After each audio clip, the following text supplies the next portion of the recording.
Welcome back, everyone. I'm so glad you're here with us today. This is Easy English Conversations, the podcast where we talk about all kinds of topics so you can practice your English listening skills in a natural, relaxed way. That's right. And if this is your first time here, welcome. We really hope you enjoy it. The idea is simple. Two people having a real conversation, just like you would hear in everyday life. No scripts that sound robotic, no overly formal language, just people talking. And today's topic is one that I think is going to resonate with a lot of our listeners. We're talking about something that almost every English learner goes through at some point.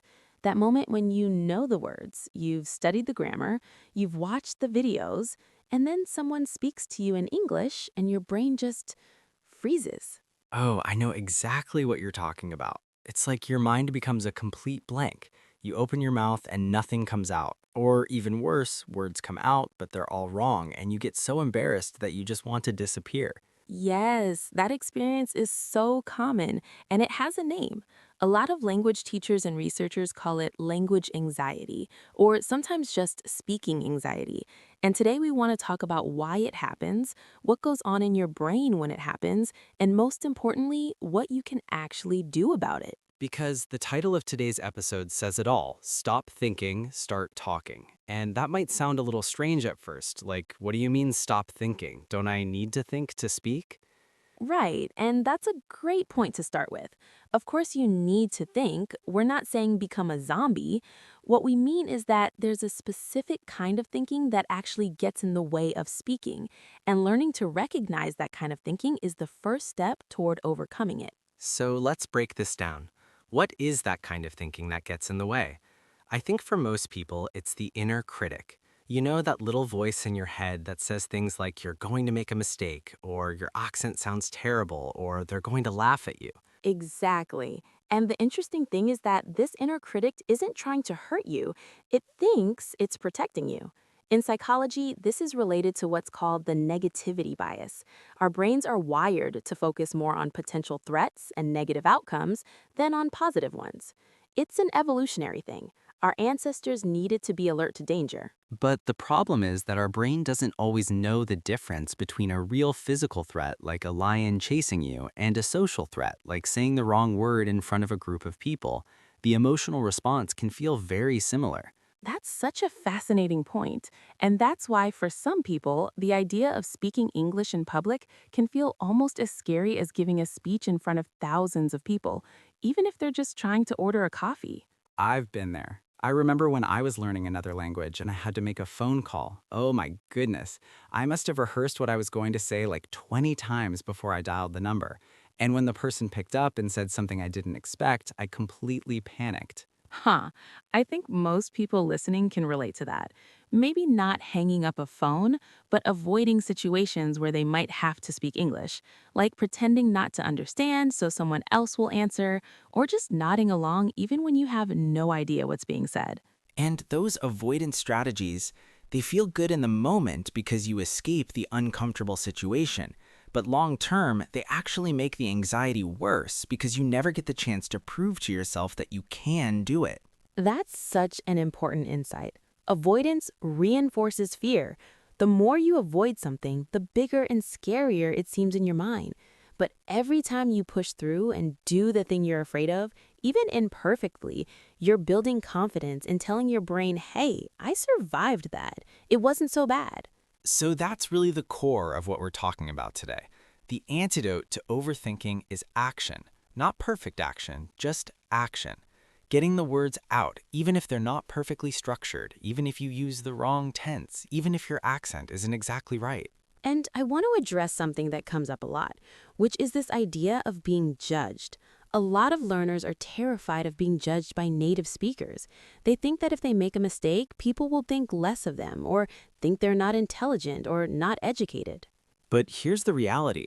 Most native speakers, most people in general, are not spending their time analyzing your grammar mistakes.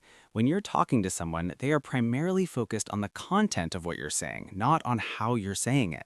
Unless the mistake genuinely interferes with understanding, most small errors just slide right by. I have had so many conversations with people who speak English as a second or third language, and I am focused on what they're telling me, what their story is, what we're discussing, not on whether they used or the correctly. And actually, there's something really admirable about someone who is putting in the effort to communicate in a language that isn't their first one. I think most people feel respect for that, not judgment. Absolutely. Think about it from the other perspective. If someone came up to you and tried to speak your native language, even if it was broken and imperfect, how would you feel? Most people would feel touched that someone was trying. They wouldn't be sitting there counting the mistakes. That's a really good mental exercise. Try to have that same compassion for yourself that you would have for someone else in that position. You wouldn't mock someone for trying, so why mock yourself? Okay, so we've talked about what causes the overthinking, the anxiety, the inner critic, the fear of judgment. Now, let's get into the practical stuff.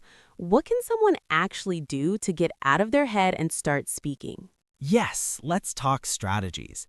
And I want to start with one that might seem counterintuitive. Lower the stakes. What I mean by that is don't make your first attempt at speaking a high-pressure situation. Don't decide that you're going to walk into a job interview in English with no practice and just wing it. Start small. Right. Think of it like building a muscle. You don't walk into a gym on day one and try to lift 300 pounds. You start with weights you can actually manage and you build from there. Speaking a new language is the same. Start with low stakes conversations. And what counts as low stakes? Well, it depends on the person. For some people, even talking to a cashier at a store in English feels terrifying. For others, that's fine, but a business meeting is scary. You know your own comfort zone, and I'm asking you to stand just outside it, not a mile away from it. Some ideas for low stakes practice. Talking to yourself. I know that sounds a little funny, but narrating your day in English out loud is actually a really powerful exercise. I'm making breakfast. I need to take the eggs out of the fridge. The coffee is almost ready. It sounds simple, but it gets your mouth used to forming English sounds and sentences. And there's no pressure because no one is judging you. Your dog doesn't care if you say, I am walking instead of I'm walking. Your reflection in the mirror is very forgiving, so use those safe spaces to just practice getting the words out. Another low stakes option is language exchange apps or websites where you can chat with other learners. Now, this is interesting because you're talking to someone who is also learning a language. They understand the struggle because they're living it too. The environment is much more forgiving and supportive. And there's something happens psychologically when you're talking to someone who is also a learner. You both relax. You're not performing for a native speaker. You're just practicing together, and that shared experience actually creates connection. I love that. Okay, another strategy, and this one is big, is to shift your focus from accuracy to communication. What does that mean? It means that when you're speaking, your goal is not to produce perfect English. Your goal is to make yourself understood. Those are two very different things. Think about how many different varieties of English exist in the world. You have British English, American English, Australian English, South African English, Singaporean English, Nigerian English, and they all sound different. They all have their own grammar patterns and vocabulary, and people from all these places communicate with each other all the time. The idea that there is one correct English that everyone must sound like is just not true.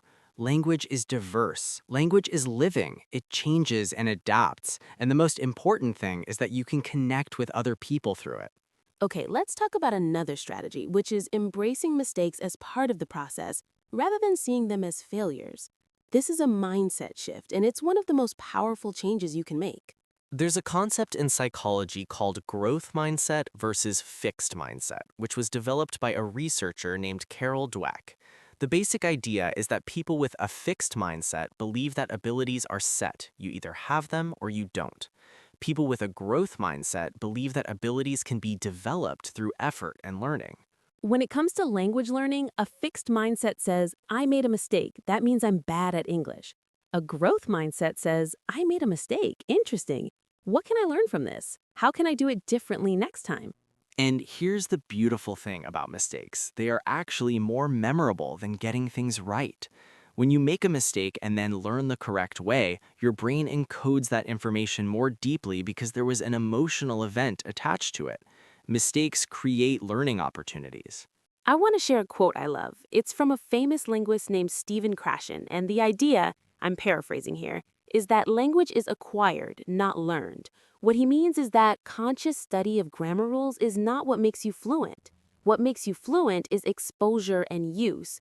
You acquire language through interaction and communication. And that ties back so perfectly to our episode title. Stop thinking about the grammar, start talking. The more you talk, the more natural it becomes, and the rules eventually internalize on their own, not because you memorize them, but because you've heard and used them enough times that they feel right. It's like how children learn their first language. A toddler doesn't study verb conjugation charts. They just hear language, they try to use it, they make mistakes. People gently correct them or model the right form, and slowly, over years, they become fluent. Of course, adults have an advantage too, which is that we have more cognitive ability. We can read and study, we can use strategies consciously. But the core mechanism of language acquisition, using the language in real contexts, is the same. All right, let's talk about something else that I think really trips people up, and that is the vocabulary gap. A lot of learners think, I can't speak yet because I don't know enough words. And so they keep studying vocabulary and they wait until they feel ready. And that moment of readiness never quite comes. Ugh, this is such a trap. The vocabulary gap is real. Of course, the more words you know, the more you can express. But there's a threshold where you know enough to have basic conversations, and most learners reach that threshold much sooner than they think. And the only way to find out where your threshold is to start speaking. And here's something important to know. You can communicate so much with a limited vocabulary if you use strategies. Circumlocution is one of them. That's when you describe something rather than saying the exact word. If you forget the word umbrella, you can say, the thing you open when it rains to protect yourself. People will understand you. Exactly. Native speakers do this all the time too. They forget words, they use different words, they say, that thing, what's it called? And conversation continues anyway. It's completely normal. Another strategy is asking for help within the conversation itself. Saying, I don't know the word for this in English. How do you say, is not a failure? It's actually a very sophisticated communicative move. You're maintaining the conversation and getting information you need at the same time. And most people are happy to help. In fact, asking for a word in the middle of a conversation often makes it more engaging and interactive. It's a natural moment of connection. Okay, I want to take a little detour here and talk about what happens in the brain when we're anxious, because I think understanding the mechanism actually helps people feel less crazy about their experience and more empowered to do something about it.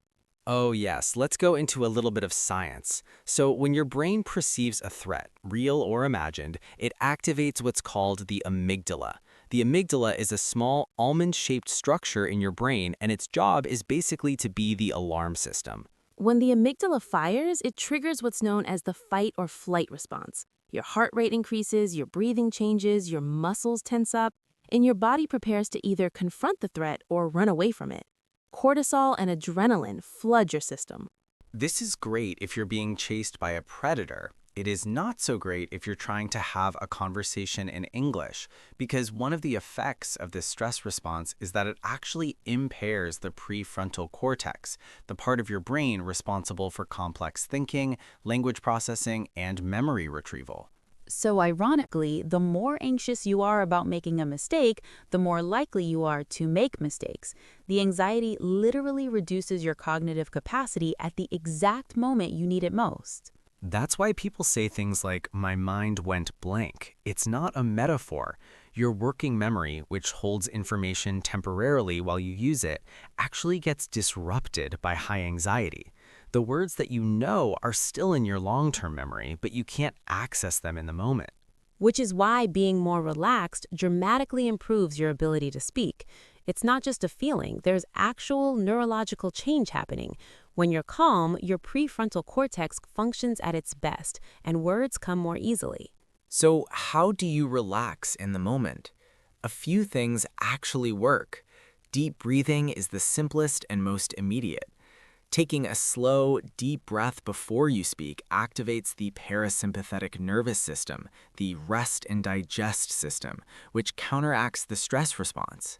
And this doesn't have to be obvious. You don't need to stop the conversation and dramatically take a deep breath. You can just breathe in through your nose while the other person is talking and then respond. You'll feel a difference. Another technique is reframing the physical sensations of anxiety. When your heart races and you feel that nervous energy, instead of telling yourself, I'm scared, try telling yourself, I'm excited. Research has actually shown that this simple reframe can improve performance because excitement and anxiety feel physically similar. They're just interpreted differently. I love that. The body experiences the same physical state, but the meaning you give it changes everything.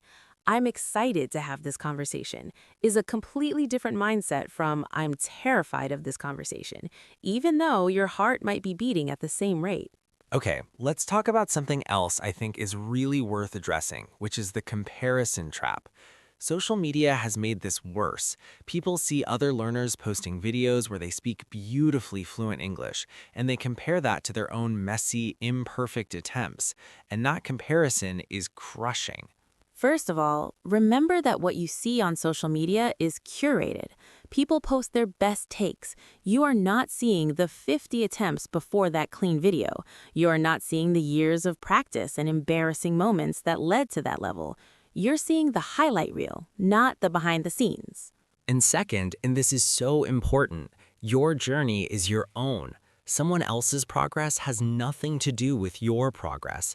Comparing your chapter 3 to someone else's chapter 20 doesn't make any sense. The only useful comparison is, am I better than I was last week, last month, last year? That kind of self-comparison, looking at your own progress over time, is actually very motivating because even if progress feels slow, when you look back at where you were 6 months ago, there's usually a significant difference. You just don't notice it day to day because you're too close to it. That's so true. It's like watching a plant grow. You don't see it happen in real time, but come back a month later and it's completely different. Language learning is the same. I want to spend some time talking about specific speaking contexts that people find difficult, because different situations require slightly different approaches. Let's start with one-on-one conversations, like talking to a single person, a friend, a colleague, or a stranger. One-on-one is actually often the easiest because there's only one person to read, only one communication style to adopt to. And in a one-on-one conversation, you can ask the person to slow down, to repeat themselves, to explain something, and most people will be completely happy to do that. The key to one-on-one conversations is showing genuine interest. Ask questions. Listen carefully. People love talking about themselves, their experiences, their opinions. If you ask good questions and listen well, you will be loved as a conversation partner, even if your English isn't perfect. And listening is underrated as a skill, by the way. When you're listening, you're not just waiting for your turn to talk, you're absorbing language, noticing patterns, picking up vocabulary and context. So even the moments where someone else is talking are part of your learning. Now let's talk about group conversations, which are significantly more challenging. In a group, the conversation moves faster. Multiple people might talk at once. There are more voices and accents to process, and it can feel hard to find a moment to jump in. Group conversations are definitely harder. A few things that help. First, don't feel like you need to contribute constantly. Listening actively and responding when you have something to say is completely valid. You don't have to dominate a conversation to participate in it. Second, look for natural pauses. Group conversations usually have moments where the topic shifts or there's a brief silence. Those are opportunities to add something. You can start with something simple like, "That's interesting," or "I was thinking the same thing," or a question that continues the topic. And third, and this might sound obvious, but in group conversations, people often talk over each other or interrupt, which is just normal in many cultures. If this feels uncomfortable to you, that's okay, but know that gently saying, "Can I just add something?" or "Actually, I wanted to say," is a perfectly acceptable way to get a word in. Let's talk about speaking on the phone or in video calls, because this is something so many learners dread. Without visual cues, communication becomes much harder. On the phone, a few strategies. First, it's totally okay to ask someone to repeat themselves. I'm sorry, could you say that again? Or could you speak a little more slowly? These are things even native speakers say. Nobody thinks less of you for asking for clarity. Second, if you know in advance what the call is about, prepare. Think about the key things you need to say or ask. Have a few phrases ready. This reduces the cognitive load in the moment. You've already done some of the thinking, so your brain has more capacity to deal with the unexpected parts. Third, and this might sound obvious, but make sure you're in a quiet environment with good reception or a strong internet connection. Technical issues make hard conversations even harder. Eliminate the problems you can control. Now, presentations and public speaking, a category all its own. Many people who can have a casual conversation in English completely freeze when they have to give a presentation. Public speaking anxiety is incredibly common, even in your native language. A famous statistic, though I've seen different numbers quoted, is that a significant portion of people fear public speaking more than death, which, when you think about it, is a bit extreme, but it shows you how deeply wired this fear is. When you're presenting in English as a second language, there are two anxieties layered on top of each other: the public speaking anxiety and the language anxiety. That's a lot to deal with. The biggest thing that helps with presentations is preparation and practice. Know your material so well that you could talk about it half asleep. Because if your content is automatic, your brain has more resources to devote to language production. The cognitive load is split between knowing what to say and how to say it. Reduce one of those variables as much as possible. Practice out loud, not just in your head, out loud. Record yourself if you can. Listen back. It's uncomfortable, I know. Nobody likes hearing their own voice, but it is one of the most effective ways to improve because you catch things you wouldn't notice otherwise. And remember, your audience wants you to succeed. When someone is presenting to you, are you sitting there hoping they'll fail? Of course not. You want to understand them. You want to learn something. You want it to go well. Your audience feels the same way about you. That's such a compassionate framing. People are rooting for you, not against you. Okay, let's shift gears a little bit and talk about something that I think often gets overlooked in the stop thinking, start talking conversation, which is the role of input, reading and listening in building speaking ability. Yes, this is so important. Speaking doesn't happen in isolation. The vocabulary you use, the sentence patterns you produce, the natural phrasing you default to, all of that comes from the language you've been exposed to. The more high-quality input you consume, the more material your brain has to draw from when you speak. So, if you want to improve your speaking, one of the best things you can do is read more in English, listen to more English, and be active and intentional about it. Don't just passively watch content. Try to notice interesting phrases, idioms, expressions. Make note of how things are said, not just what is said. And this podcast is a great example of that kind of listening practice. We're speaking at a natural pace, using everyday vocabulary, having a real conversation, and you're absorbing all of that, even if you're not consciously studying it. Podcasts, audiobooks, movies, TV shows, YouTube videos, radio, all of these are incredible resources. And the beauty of podcasts and audio content is that you can listen anywhere. On your commute, while cooking, while exercising, you're turning everyday moments into learning opportunities. I want to bring up something that comes up a lot: accents. A huge source of anxiety for many English learners is their accent. They worry that their accent makes them hard to understand, or that people will judge them, or that they'll never sound like a native speaker. Let's talk about this honestly. First, accents are beautiful. They tell the story of where you come from, your linguistic history, your culture. There is no accent-free version of English. Even native speakers have accents. A British accent, an American Southern accent, an Australian accent, they're all accents. Second, intelligibility is what matters, not accent. The goal is not to sound like you grew up speaking English. The goal is to be understood. And in most cases, a non-native accent does not significantly impede understanding, especially in a world where non-native speakers of English vastly outnumber native speakers. Did you know that English is spoken as a second or foreign language by more people in the world than it is spoken as a first language? English has become truly global, and it belongs to everyone who speaks it, not just the people who were born into it. So, when you speak English with your accent, whether it's a Spanish accent, a Portuguese accent, a Japanese accent, a French accent, you are part of this enormous global community. You don't need to erase your linguistic identity to participate. That said, if you want to work on your pronunciation because it genuinely affects your intelligibility or just because you're interested in it, that's completely valid too. It's about your goals and your comfort. But clear pronunciation is different from having a native accent. Clear pronunciation is achievable and useful. A native accent is neither necessary nor the appropriate goal for most learners. Okay, I want to talk about something a little different now, the emotional side of language learning. Because learning a language is not just a cognitive experience, it's an emotional one too. And I think people underestimate how emotionally demanding it can be. Yes, there's something very vulnerable about learning a language.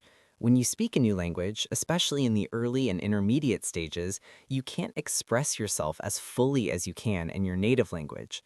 You might feel like you come across as less intelligent, less funny, less articulate, even though your personality and intelligence haven't changed at all.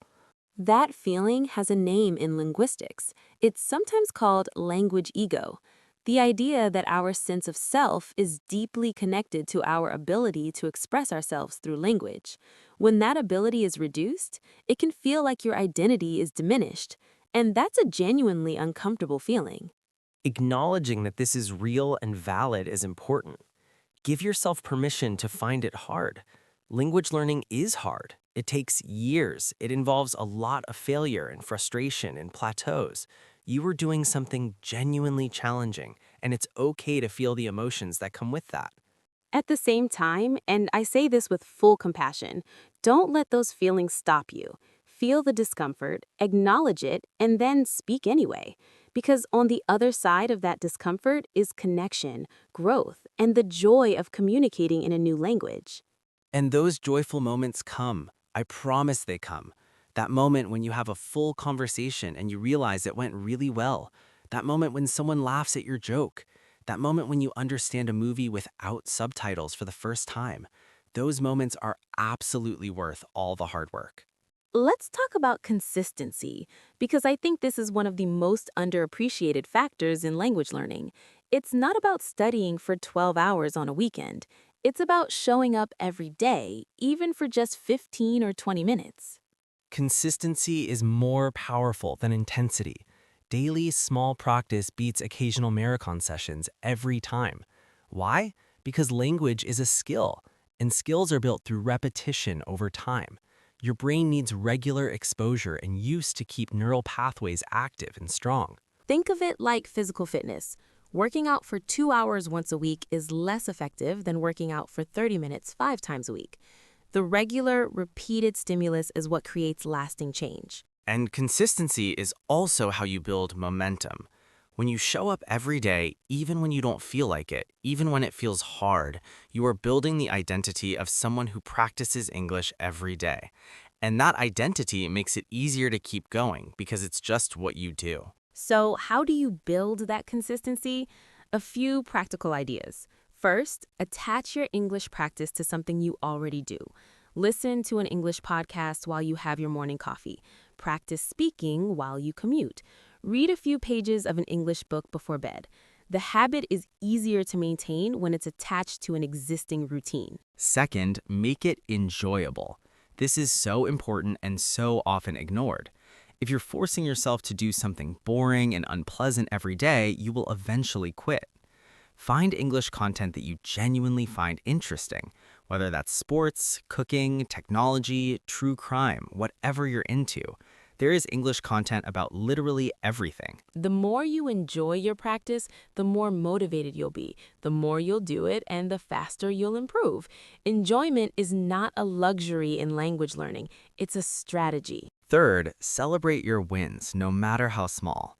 Had a whole conversation with a stranger in English? That's a win. Understood a movie scene without subtitles? Win. Used a new expression correctly? Win. These small victories are real and they deserve acknowledgement. We are often very good at cataloging our failures and very bad at giving ourselves credit for our progress. Try to rebalance that. Keep a little journal if it helps. Write down your wins each week. It's a really powerful way to see how far you've come. I want to come back to the main theme of our episode because everything we've discussed connects back to this central idea.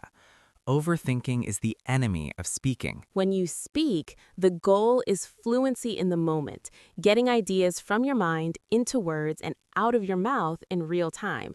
That process requires a kind of mental flow that is impossible to maintain when you're constantly second-guessing yourself, analyzing every word before it leaves your mouth, or catastrophizing about what might go wrong. Learning to let go of the internal editor, at least while you're speaking, is one of the most transformative skills a language learner can develop.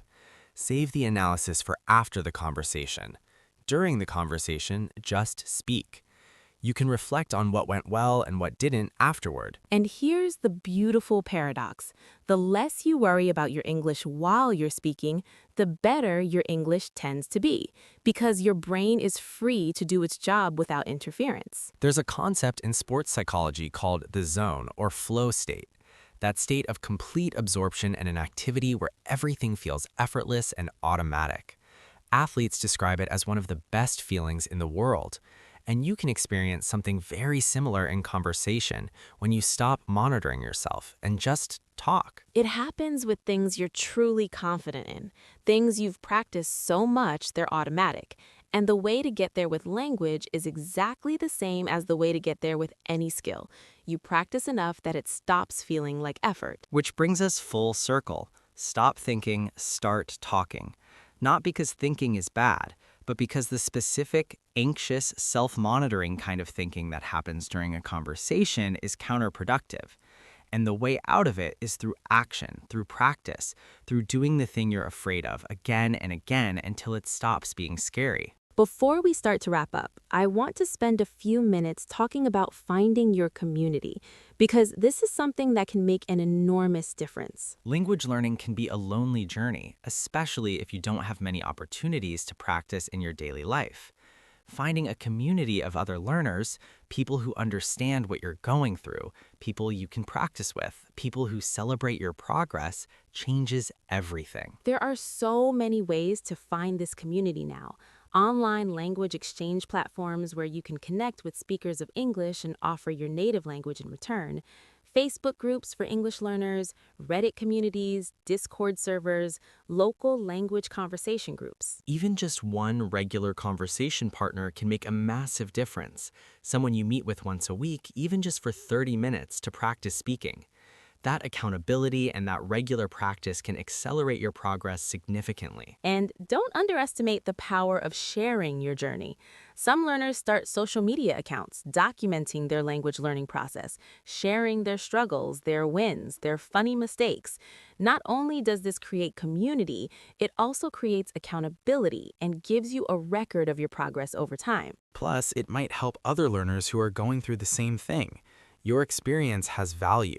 Your story is worth sharing. All right, we're getting toward the end of our episode, and I want to leave everyone with a kind of manifesto, a set of beliefs that I think can transform your relationship with speaking English. I love this. Let's go. Belief number 1, communication matters more than perfection. Every time you successfully convey a message, you have succeeded, regardless of the grammatical accuracy of how you did it. Belief number 2, mistakes are evidence of trying, and trying is the only way to improve. A mistake is not a failure, it's a data point. It tells you something about what you're still learning. Welcome it. Belief number 3, your accent is part of your identity, not a flaw. The goal is to be understood, not to sound like someone you're not. Clarity over mimicry. Belief number 4, fluency is built in conversations, not in textbooks. Read, study, listen, but know that the skills you truly need can only be developed by practicing them. You cannot think your way to fluency. You have to speak your way there. Belief number 5, everyone who speaks English well was once a beginner who made lots of mistakes. That includes every native speaker who stumbled over their words as a child, every bilingual person who was once monolingual, every confident English speaker who once stood where you are standing now. Belief number 6, your discomfort you feel is not a stop sign, it's a growth sign. It means you're at the edge of your comfort zone, which is exactly where learning happens. Lean into it. Belief number 7, progress is not linear. You will have good days and bad days. There will be plateaus that feel endless and then breakthroughs that seem to happen overnight. Trust the process, keep going. Belief number 8, your reasons for learning English are valid and important. Whether it's for your career, for travel, for connection with family, for access to more content, or for personal growth, your why is worth fighting for. On the hard days, come back to your why. And believe number 9, you are capable of this. It might not feel that way right now, but every person who speaks more than one language learned the same way, one imperfect conversation at a time. You can do this. Those are beautiful. I hope everyone listening really takes those to heart.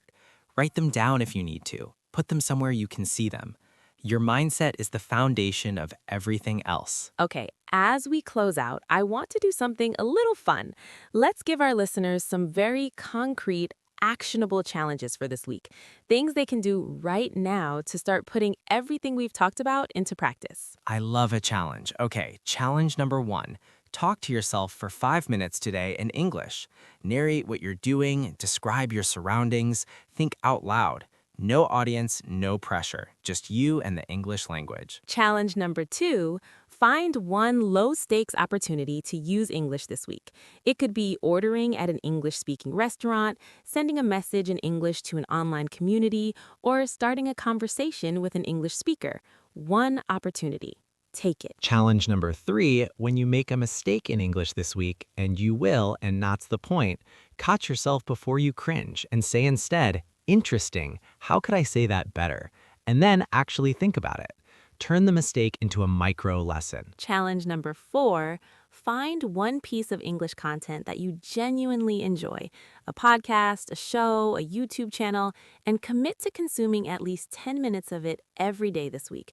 Don't study it, just enjoy it. And challenge number 5, say something encouraging to yourself about your English learning today, out loud in English. Something like, I am making progress. I am getting better. I am going to keep going. It sounds simple, but self-talk shapes mindset more than we realize. Those are 5 great challenges. And to everyone listening, we genuinely believe in you. The fact that you're here, listening to this podcast, working on your English, that already says something about your commitment and your courage. You're already doing it. You're already learning. Now the next step is to take what you're learning and put it into practice. Stop thinking, start talking. And most importantly, enjoy the journey. Thank you so much for spending time with us today. This was such a rich conversation, and I hope it leaves you feeling inspired and ready to step a little further outside your comfort zone. If you enjoyed this episode, please share it with someone who you think could benefit from it. Language learning is so much better when you have company.